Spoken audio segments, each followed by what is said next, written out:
형상이 번개같고 그 옷은 눈같이 희거늘 지키던 자들이 그를 무서워하여 떨며 죽은 사람같이 되었더라. 천사가 여자들에게 말하기로되 너희는 무서워하지 말라. 십자가에 못 박히신 예수를 너희가 찾는 줄을 내가 아노라.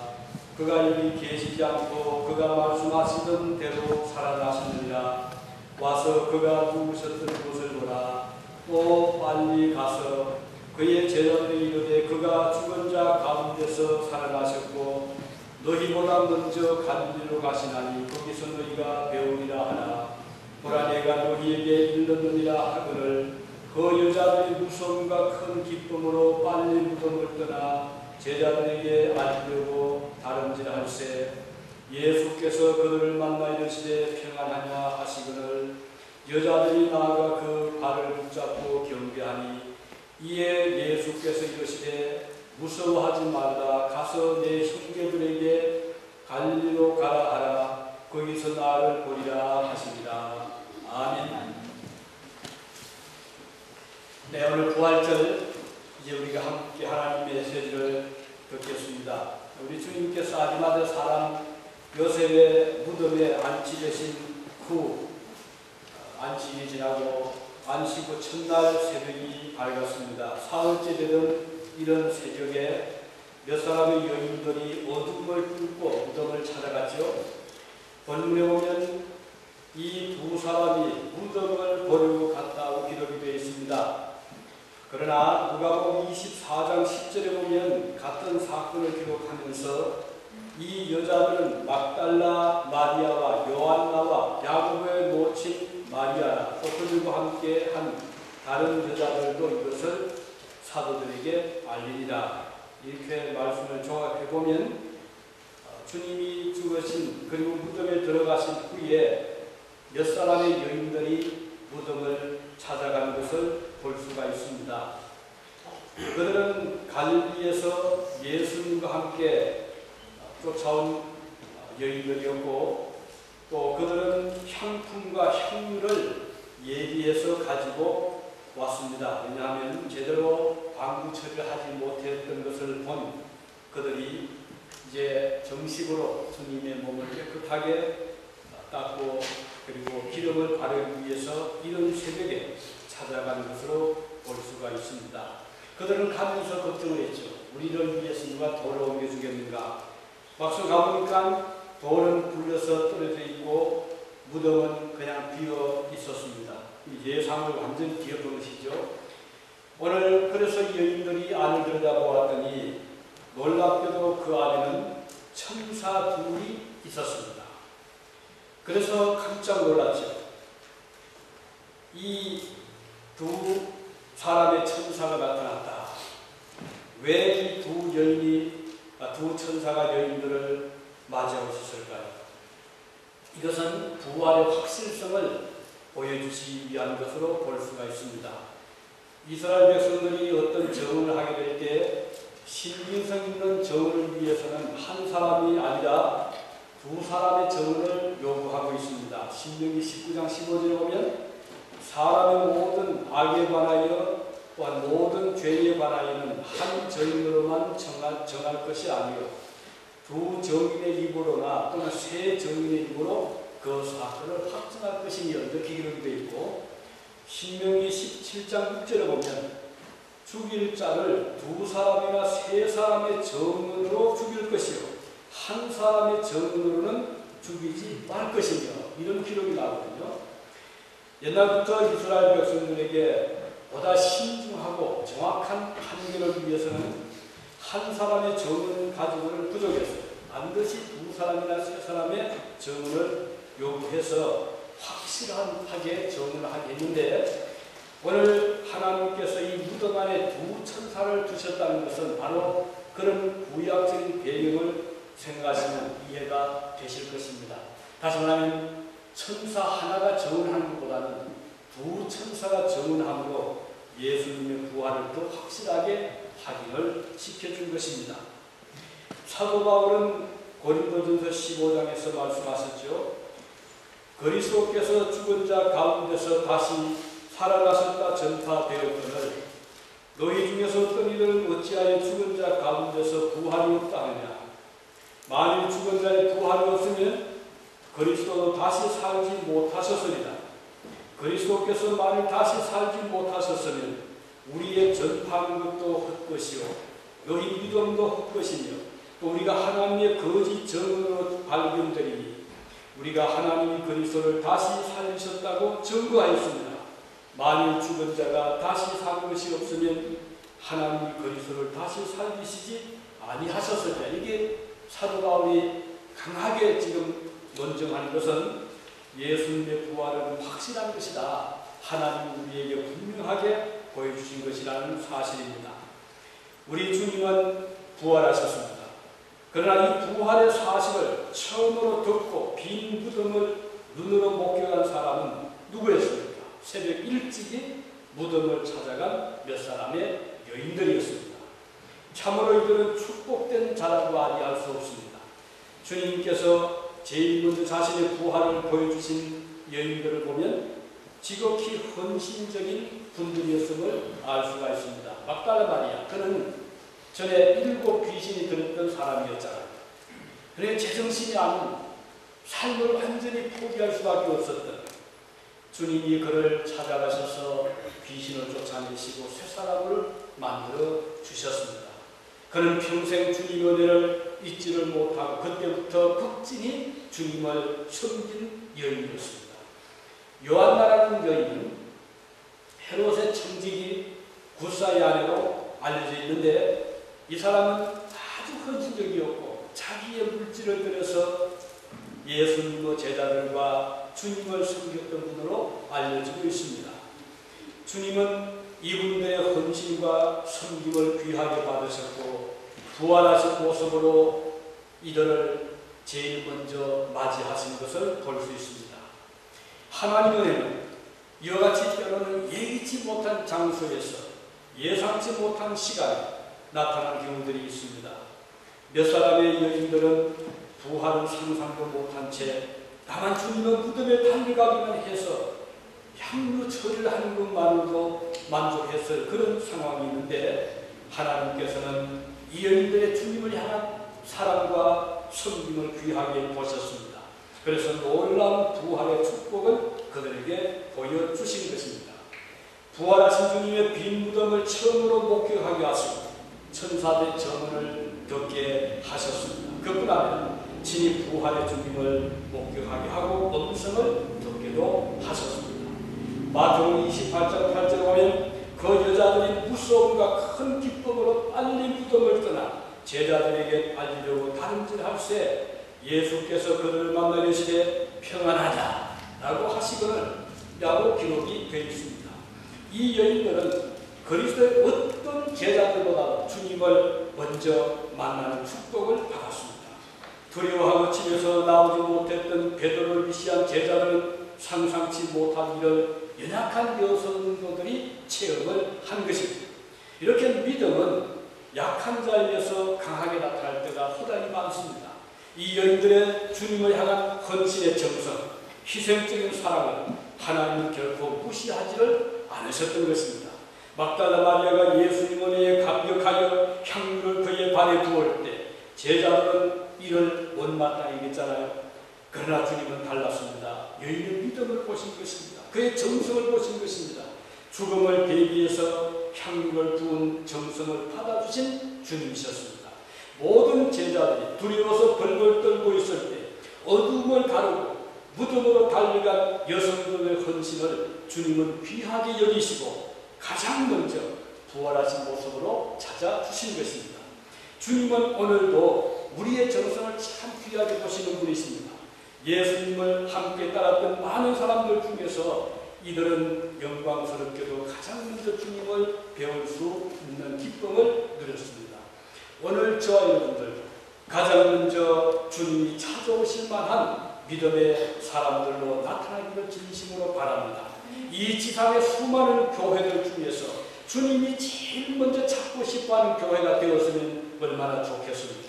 주님이 자신을 먼저 보여드리고 싶을 정도로 주님을 사랑하는 성도가 될 수 있다면 그는 참으로 복된 자가라고 아니할 수 없습니다.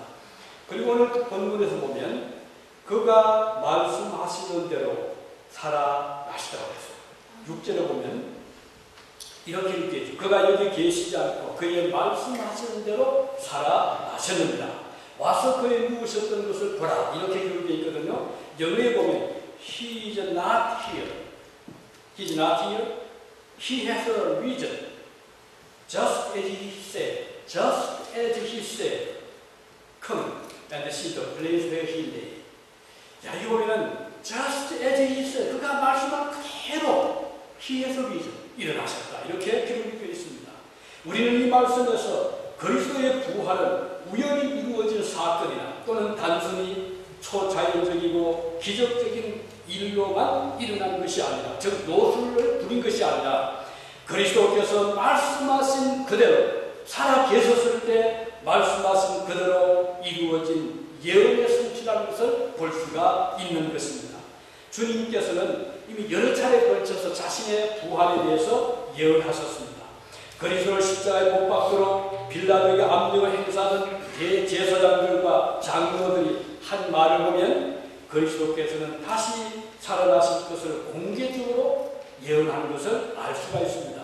마태복음 27장 63절에 기록하기로 주여 저 속이던 자가, 예수는 지금 막 고발하는 겁니다. 속이던 자가 살아있을 때에 말하되 내가 사흘 후에 다시 살아나리라 하는 것을 우리가 기억하노니, 이제 고발자가 막 고발을 하면서 저 사람이 사흘 후에 살아난다고 했습니다. 이렇게 원수들의 말하는 것을 보면 주님은 이미 공개적으로 자기의 부활에 대해서 예언하는 것을 볼 수가 있는 것입니다.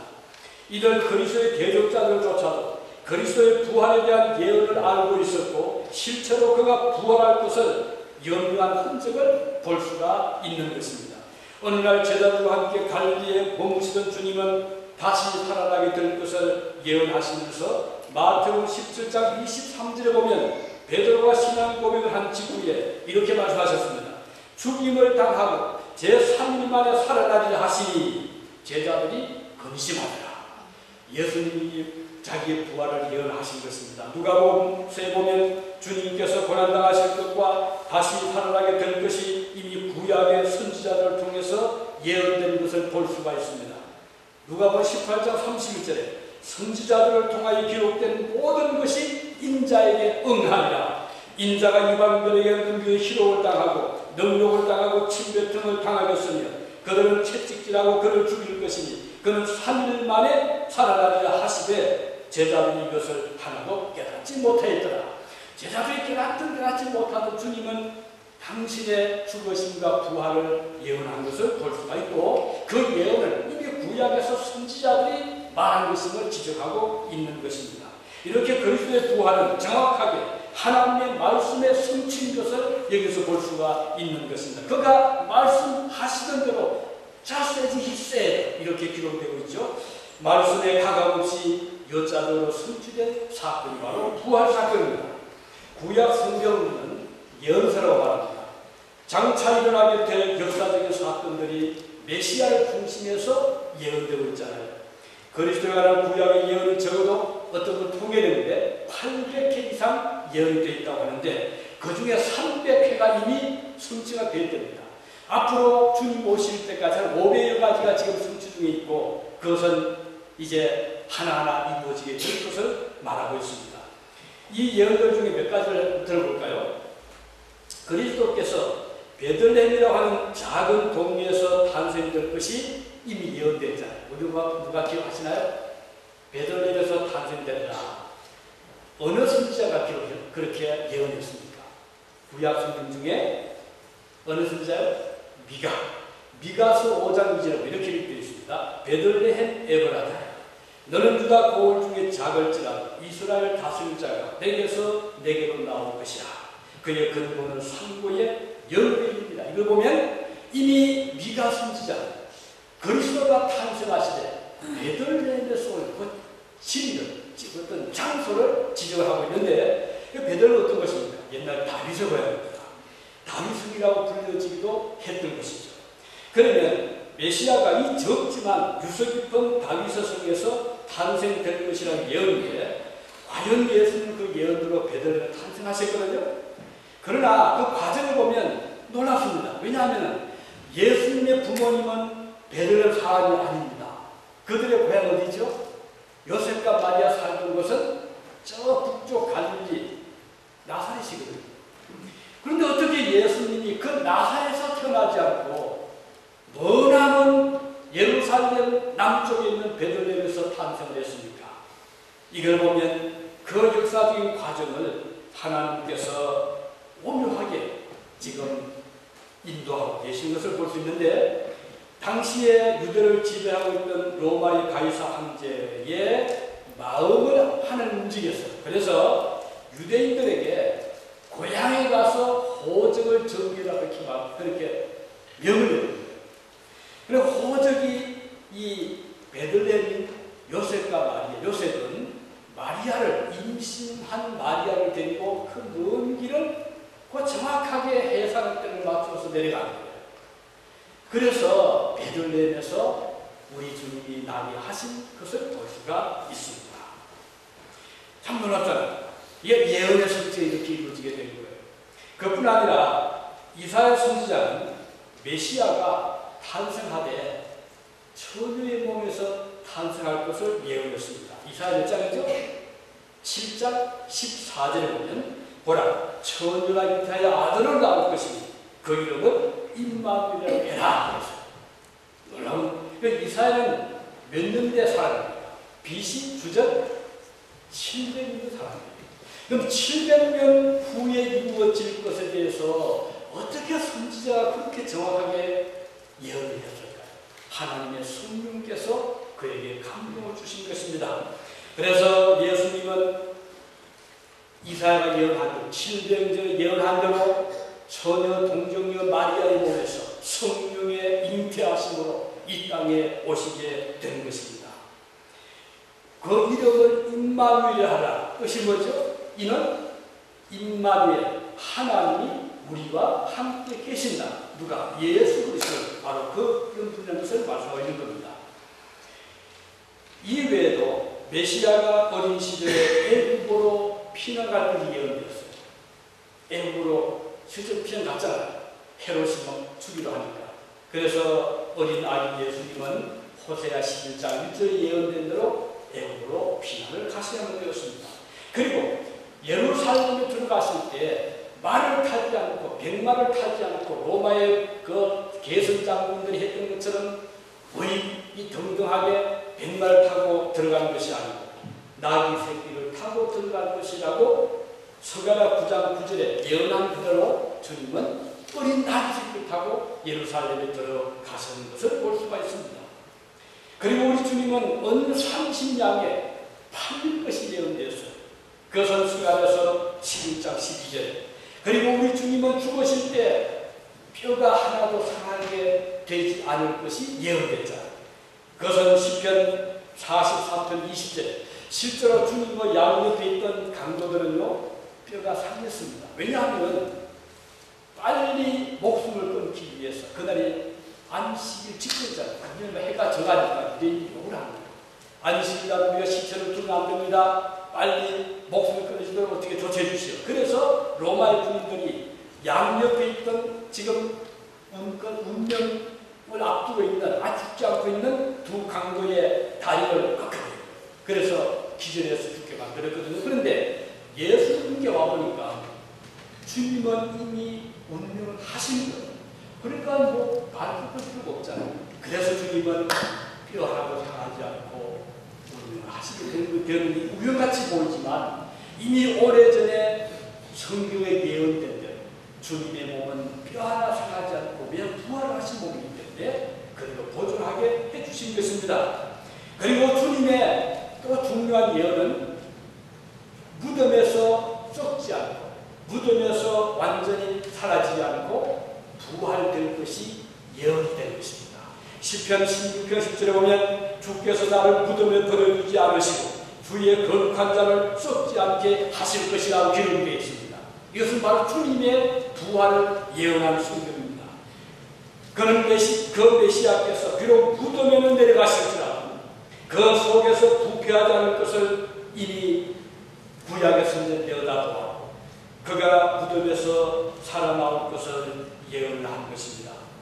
다윗은 메시아의 부활에 관해서 또 예언하고 있죠. 시편 110편 1절에 보면 여호와께서 내 주에게 말씀하시기를 내가 내 원수로 내 발등상 벽에 하기까지 너는 내 우편에 앉으라 하셨도다. 이것은 부활을 해서 우리 하나님 보좌 우편에 계실 것을 예언하고 있는 것입니다.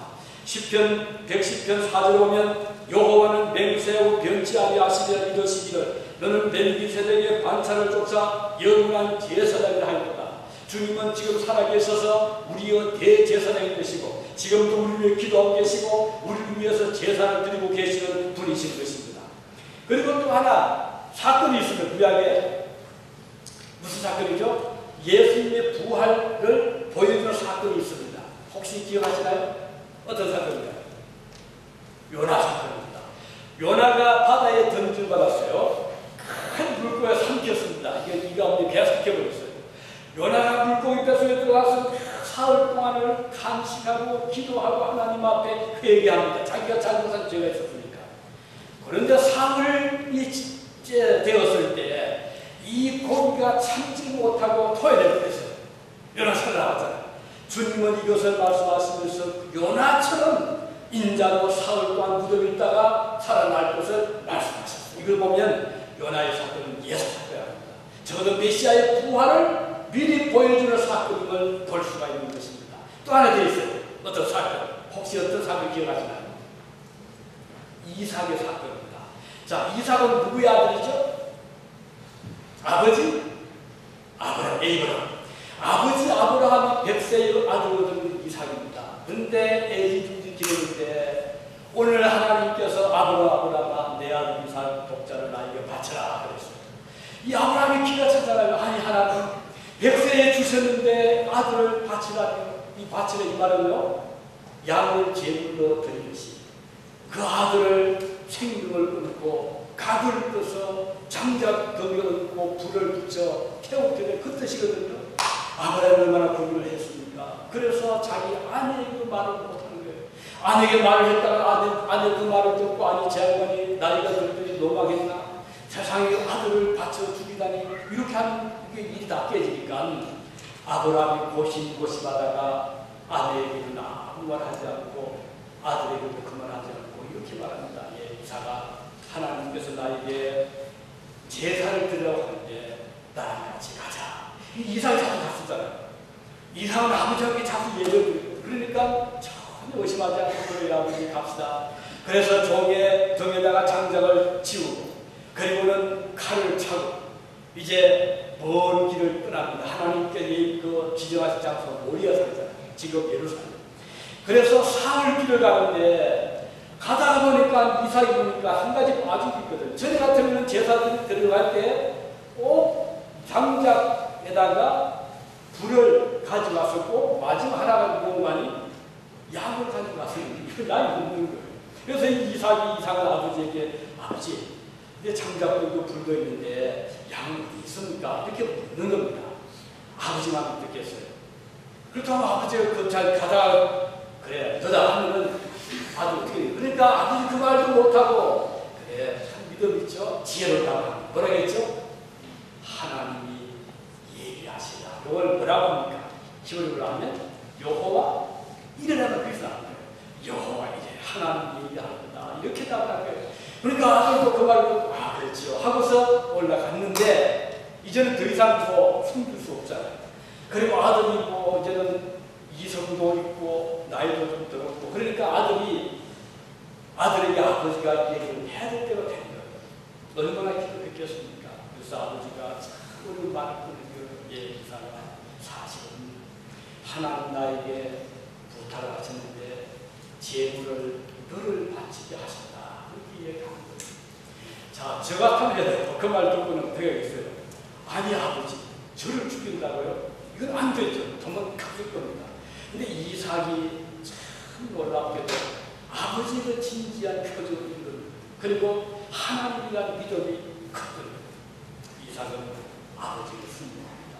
이 아브라함이 하나님께 순종하듯이 아들 이삭을 아버지에 순종하는 거예요. 이걸 보면 우리가 하나님 앞에 어떻게 살아야 하는 것은 나의 자녀들이 그것을 배우는 거예요. 우리가 하나님께 반역하고 하나님께 악을 행하면 나의 자녀들도 그것을 배우게 되는 거예요. 평소에 아브라함이 하나님을 반역한 적이 없잖아요. 하나님께 전적으로 순종한 아버지를 도와온 아들 이삭은 당연히 자기도 그 아버지께 순종해야 될 것은 이미 알고 있었던 거예요. 그래서 순종합니다. 자, 이제 아들을 묶어놓고 칼을 뽑는데 내리치는 죽잖아요. 이 마지막에는 그 생사의 갈림길에 있는데 이 아버지는 그렇다고 하나님께서 중단시킨다고 상상을 못한 거죠. 그러나 이 아버지의 마음속 믿음을 보면 하나님이 약속한 대로 선정 이 아들을 바치더라도 바닷가의 모래처럼 하늘의 별처럼 내 후손 어떤 방법으로든 번성케 하실 것을 그는 믿고 있었던 거예요. 칼을 뽑아서 들었습니다. 그런데 하나님이 그때까지 함께 계신 거예요. 마지막 순간까지 우리 하나님은요, 우리에게 은혜를 베푸는 때는 그 타임 라인이 있어요. 어떨 때는 마지막까지 이제는 절박하게 우로도 좌우도 도망갈 수 없는 그런 절박하게 놀랍게 길을 열어주는 것들 참 많이 있더라고요. 우리들 많이 체험하다 저도 너무 많이 체험했어요. 어떻게 도망갈 길이 없는 거예요. 그런데 하나님이 예상치 못한 방법으로 길을 참 열어주시는데, 가령 애굽에서 이스라엘 백성들이 출애굽할 때 앞에는 홍해바다, 뒤에는 바로의 군대들이 다 죽여오잖아요. 어디로 도망갑니까? 지금 그 60만 대군 그 밑에 부녀자 어린아이까지 합치면은 200만 명의 민족적인 대이동인데 도망갈 길이 없잖아요. 그런데 마지막 순간에 하나님께서 어떻게 했어요? 바로의 군대와 이스라엘 백성 사이에 불기둥을 쫙 세운 거예요. 그리고 딱 막아놓고는 모세를 보고 바다를 가리켜라. 지금 모세가 하나님 시킨 대로 지팡이로 바닷물을 쳤습니다. 쳤더니 바닷물이 쫙 갈라지면서 길을 내주었잖아요. 마지막 순간입니다.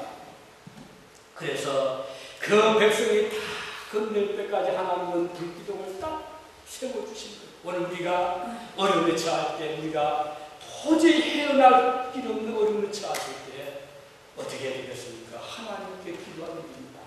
주님, 이 절박한 상황을 살펴보아 주십시오. 주님께서 도와주십시오. 지금 아브라함이 칼을 뽑아 들었습니다. 이제 내치는 아들은 잃는. 그런데 하나님께서 그 마지막 순간에 보신 다음에 급하게 음성이 들리는데, 바람치는 들리는데, 아브라함, 내 칼을 어떻게 하겠어요? 내치라? 아니죠. 도로 집에 오시라. 아브라함은 내치기 직전에 그 음성을 듣자 얼마나 마음이 감격했겠습니까? 칼을 내려서 집에 가져갔습니다. 그리고 돌아보았더니 무엇이 있었어요? 숲에 염소 한 마리가 다 걸려있는 거예요. 하나님께서 여호와에게 얘기해 주시고, 오늘 우리가 이 세상 살아가다 보면 이런 유사한 경우들이 참 많이 있습니다. 도저히 어떻게 할 길이 없는데 하나님께서 왜 지금까지 안 도우십니까? 라고 하는 그 순간 하나님께서 이제 됐다. 이제 그만해라. 내가 너를 도와주겠다. 니들을 돌아보았더니 아들이 아니라 염소가 있는 거예요. 그래서 하나님께서 말씀하신, 내가 이제야 너의 믿음은 아니고 이제야 너의 믿음을 도와. 하나님께서 그래서 아브라함을 믿음의 조상, 아브라함에게 하늘의 별처럼 후손들이 많게 하신 축복을 주시게 되는 것입니다. 이것이 바로 구약에서 나타나고 있는 메시아의 부활에 대한 축복은 하나의 사건적인 하나의 예언을 볼 수가 있는 것입니다. 자, 이제 주님께서 부활하신 다음에 어떻게 돼요? 마리아를 딱 만났다. 마리아가 눈물을 흘리는데 나타나신 거예요. 마리아가 처음에 누군지 몰랐잖아요. 눈물이 앞서가면서 당신 누구십니까? 이 지역을 지키는 동산직입니까? 아니다. 나는 예수다. 그래서 마리아가 그 앞에 엎드렸습니다. 그때 주님께서 평안하냐. 이 본문에는 평안했지만 실제 그 내용은요, 그레이티. 다시 말하면 평안할지어다. 우리 주님께서 마리아에게 걱정하지 말아라, 염려하지 말아라, 평안할지어다. 이렇게 축복하신 거예요. 오늘 우리 주님, 부활의 주님을 만나게 되면 모든 걱정, 염려, 근심은 우리를 떠나게 돼요. 평안하지, peaceful. 매일 주님 앞에 있는 평안을 얻게 되는 거예요. 이 세상 걱정이 사라지게 됩니다. 주님 주시는 기쁨이 넘치게 되고 주님 주시는 승리가 넘치게 되고 이제는 우리 앞에 어떤 난관이 오더라도 우리를 죽음에서 건지시는 주님이 우리와 함께 하시니 걱정할 필요가 없잖아요. 죽음에서 살아나셨다고 하면 무슨 일을 못하시겠습니까? 우리 주님은 오늘 저 여러분에게 두려워하지 마라, 평안히 있을지어다 이렇게 찾아오시는 주님이십니다. 도마는 어떻게 했어요? 의심했잖아요. 아이고 너희들이 뭐라 해도 난 못 믿어. 내가 직접 눈으로 보지 않고는 내가 직접 내 손으로 주님의 옆구리 만지지 않고 못 믿겠다 라고 했잖아요. 주님께서 어떻게 하셨어요? 도마야 내 손을 보아라, 내 옆구리를 만져봐라. 그리고 믿지 못한 자가 되지 말고 뭐라 그랬어요? 믿는 자가 되어라 라고 말씀하셨어요. 오늘 우리가 때때로 이 확실한 부활을 우리가 보고 있으면서도 도마처럼 염려할 때 있죠. 그때 주님은 얘야 믿지 못한 자가 되지 말고 믿는 자가 되어라. 오늘 우리에게 이렇게 말씀하시면서 믿는 자에게 넘지 못하심이 없다고 하셨어요. 믿는 자는 무엇이든지 가능하다고 하십니다. 죽음도 이깁니다. 절망에서 일어날 수가 있습니다. 사망에서 새 생명을 얻게 되는 것입니다. 우리 부활의 주님이 저 여러분과 함께 하시길 바랍니다. 담대한 믿음으로 이제 세상 앞에서 기도하십니다. Thank you.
우리 하나님의 특진하신 사랑과 우리의 매일의 삶을 인도하시는 성령님의 감동, 감화심과 교통하시니 오늘 예수 그리스도의 부활을 통하여 소망 가운데서 영광을 누리며 영원을 바라보며 영원 속에서 살아가 우리의 삶 속에서 주님을 항상